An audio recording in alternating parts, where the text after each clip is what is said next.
Hey guys, welcome to another episode of The Vinyl Den, your channel for record collecting by record collectors. I'm Nick. Today I'm talking about the new album for Greta Van Fleet, Starcatcher. There's a bunch of links down below. Make sure you go check them out. There's links for the Vinyl Den Facebook group, for the merch page, for the Spotify and Apple Music playlists we put together every week, and the Patreon page. Make sure you go check all that out. Of course, if you enjoyed the episode, make sure you give me the old thumbs up.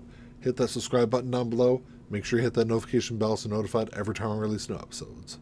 So Starcatcher, the new album from Greta Van Fleet, was released last Friday, July 21st, and this is their third studio album. This was produced by Dave Cobb. Dave has worked with a wide range of artists over the years. He actually just did the Dark Fighter, which is the new Rival Sons album that came out this year, which is one of my top 5 or top 10 albums of the year so far. It is a great album. I think Dave did a really great job on that album and on this one, but the album was released last week. I wanted to take, at least a week and kind of dig into the album, listen to it, at least 4 or 5 times to kind of really kind of get a feel overall for the album, see what Greta Van Fleet was trying to do with this album, and kind of determine whether or not they were successful in putting together a high-quality album. So the first time I listened to Starcatcher, I actually streamed it. I streamed it on the way to the record store Friday morning.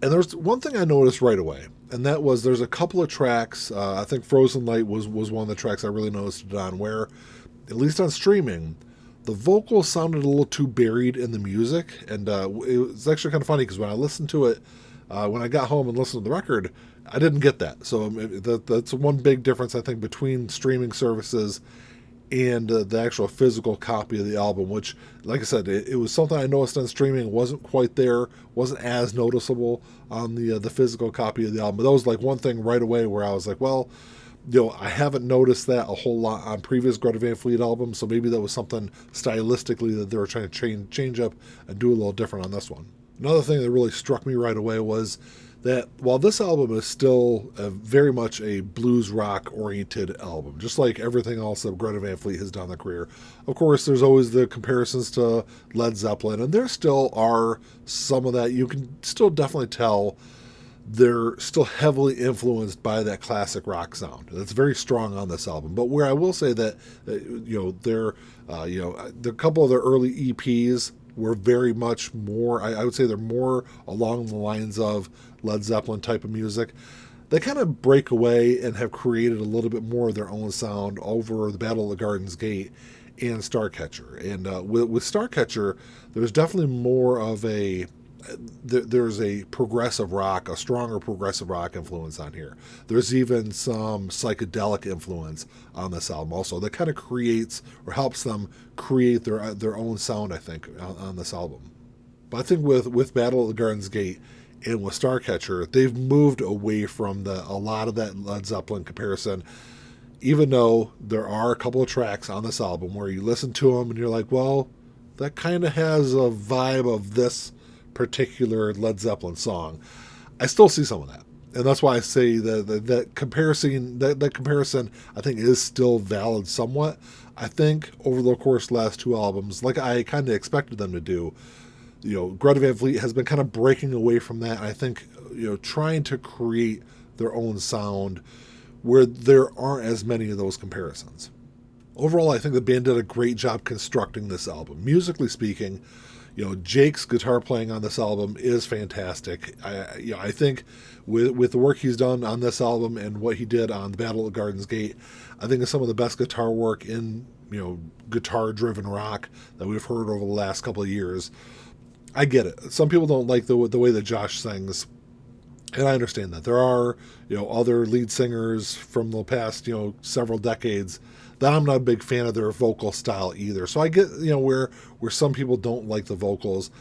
I think Josh kind of tones a little bit of that down on some of the tracks on this album, and doesn't have as much of that, say, Robert Plant kind of style of singing that some people, and I think that's where a lot of the comparisons to Led Zeppelin have come from, is his vocal style. It's not as prominent on some of the tracks, and I think that's kind of, like I said before, that's why I think it gives this album almost kind of a different vibe. You also have to remember that this is a band that these guys are all in their early to mid 20s, have a long career ahead of them, and these guys are going to evolve over time. And I think that over the next couple of albums, I really expect them to kind of broaden their music horizons and do some really great things. I will say, though, that comparing Starcatcher to the Battle of Gardens Gate, I think the Battle of Gardens Gate is a better album.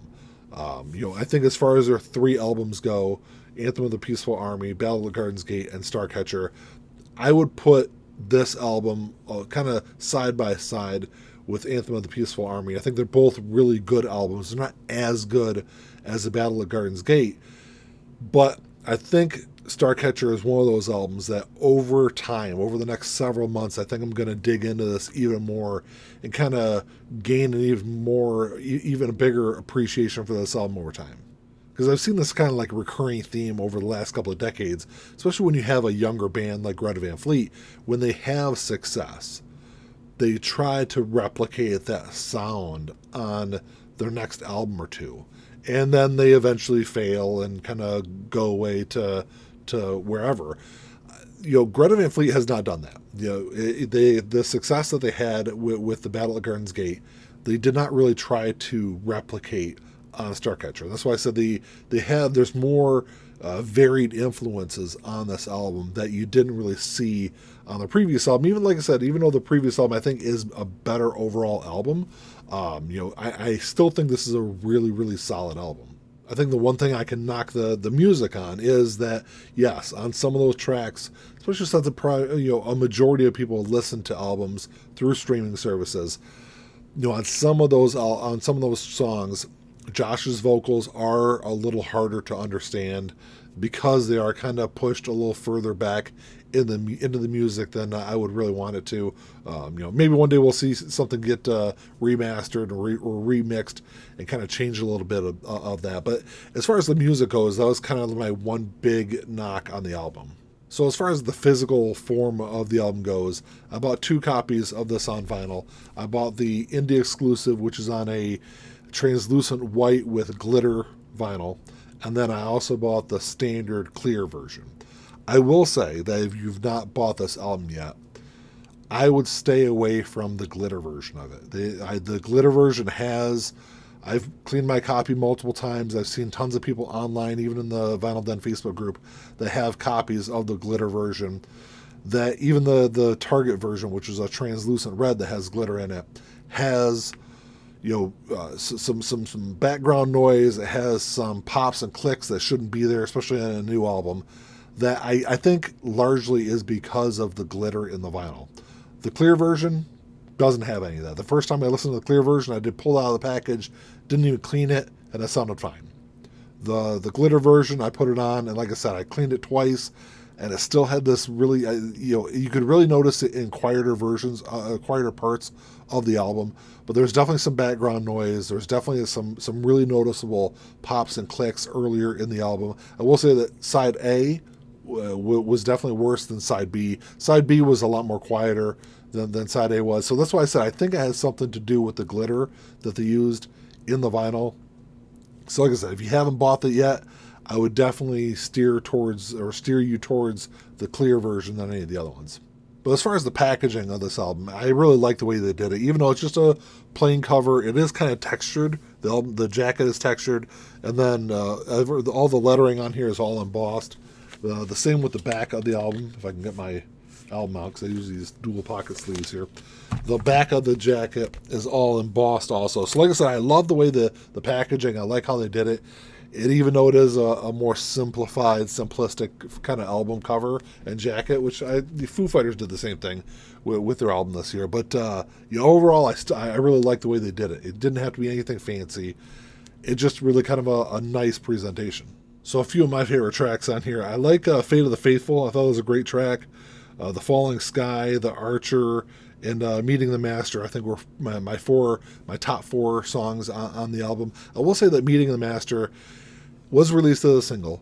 I wasn't a big fan of it as a single track, but I think it works so much better on this album. So, which I was really glad to hear. And I feel like the Battle of Gardens Gate was kind of the same way. There was 1 or 2 of the singles that they released off of that album before the album came out, where I was like, okay, it was an okay track. And then once I listened to it on the full album, it just works so much better. So I was really glad to see that.